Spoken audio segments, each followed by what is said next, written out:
آج بلاول بھٹو زرداری صاحب نے لاہور میں کچھ گفتگو کی ہے اور گفتگو میں انہوں نے تحریک انصاف اور مسلم لیگ نون دونوں پہ تنقید کیا. کیا کہہ رہے ہیں ذرا سنیں. چاہ ہو موجودہ حکومت ہو یا پچھلا حکومت ہو، ان کا زور یہ رہا ہے کہ آپ صرف ڈنڈا کے زور پہ معیشت چلائیں، اور میں سمجھتا ہوں کہ ملک کی معیشت ڈنڈا کے زور پہ نہیں چل سکتی. پیار سے چلانا چاہیے. اگر ہم کاروباری طبقہ کو، بزنس کمیونٹی کو، یا جو بھی آپ کے ٹیکس کنٹریبیوٹنگ سٹیزنز، ان کو وہ عزت دے تو آپ you will get better results. جی تو ملک صاحب اب میرے پاس ٹائم کم ہے، ذرا یہ بتائیں گے کہ یہ بلاول صاحب جو ہیں اب تحریک انصاف اور مسلم لیگ نون کے بارے میں کہہ رہے ہیں کہ یہ ڈنڈے کے زور پہ معیشت چلانے کی کوشش کرتے ہیں، تو یہ کیا پیپلز پارٹی اور مسلم لیگ نون میں اختلافات بہت بڑھ گئے ہیں؟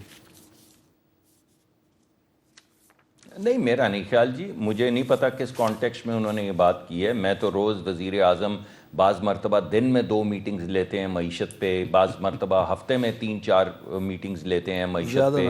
میں نے تو آج تک یہ ڈنڈے کا ذکر نہیں سنا. انہوں نے 8 کمیٹیز بنائی ہیں. تمام کمیٹیز کے سربراہ جو ہیں وہ پرائیویٹ سیکٹر کے لوگ ہیں، تمام کمیٹیوں کے سربراہ. یعنی اس وقت جو کمیٹیاں بنی ہوئی ہیں جو مسائل کا حل ڈھونڈ رہی ہیں، ہم بھی بیٹھتے ہیں، وزیر بھی بیٹھتے ہیں، مگر ان کے سربراہان جو ہیں وہ پرائیویٹ سیکٹر کو بنایا گیا ہے. وہ لوگ جنہوں نے معیشت کا پہیہ چلانا ہے، جنہوں نے نئے کاروبار کرنے ہیں، نہ صرف ان کی بات سن رہے ہیں بلکہ ان کی بات پہ عمل ہو رہا ہے. آپ نے ابھی دیکھا وہ ایکسپورٹ پروموشن کا جو فنڈ تھا اس کو ختم کر دیا گیا، اور وہ تمام پیسے ٹیکس کی شکل میں لاگو تھے ایکسپورٹرز پہ، وہ کلیریفائی ہو گیا سر. اچھا اب شفیع اللہ جان صاحب، آج کل آپ کی پارٹی پہ یہ تنقید ہو رہی ہے کہ آپ نے وہی نیریٹو اختیار کر لیا ہے جو کسی زمانے میں شیخ مجیب الرحمان کا ہوتا تھا. کچھ وزراء صاحبان نے بھی ذکر کیا اس کا. تو شیخ مجیب الرحمان کا جو نیریٹو ہے یہ تو دراصل نواز شریف صاحب کا نیریٹو ہے. آپ سنیں کیا کہتے رہے ہیں نواز شریف صاحب. شیخ مجیب الرحمان باغی نہیں تھا پاکستان کا، وہ پاکستان کا سخت حامی تھا وہ، لیکن ہم نے اس کو باغی بنایا، اس کو دھکیلا، اور تاکہ وہ بغاوت کرے.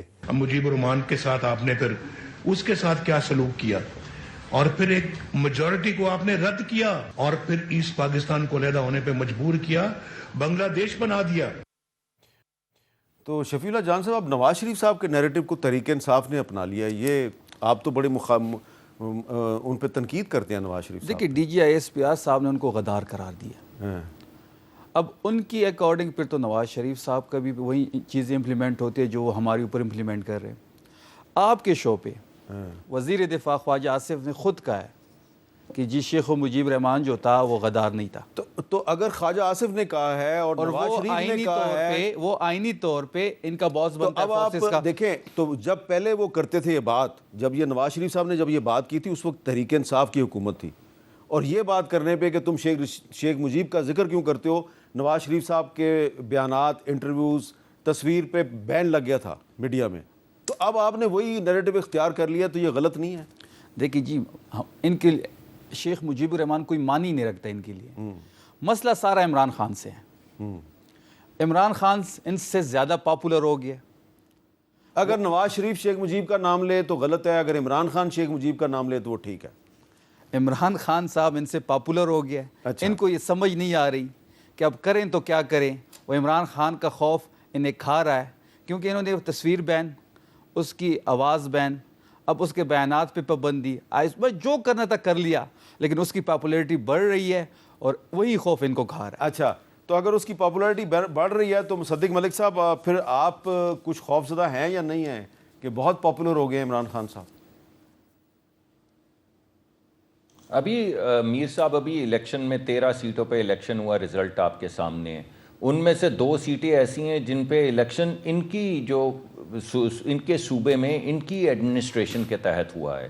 لیکن اگر ان کا موقف یہ ہے کہ جب تک ہم الیکشن نہ جیتے، وہ فارم 47 ہے اور ہم مانیں گے ہی نہیں.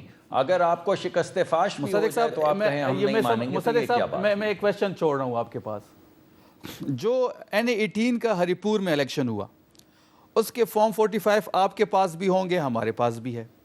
میر صاحب کے شو میں بھی لے آؤں گا، آپ بھی لے آئیں، پلس مائنس کر لیتے ہیں. دوسری چیز، اس الیکشن کا جو ریزلٹ تھا، ایک منٹ سر، وہ اسلام آباد سے کیوں جاری ہوا؟ فارم 47 اسلام آباد سے کیوں جاری ہوا؟ اب آپ پھر 45 47 پہ آ گئے اور میرا ٹائم ختم ہو گیا. آپ کا بہت بہت شکریہ.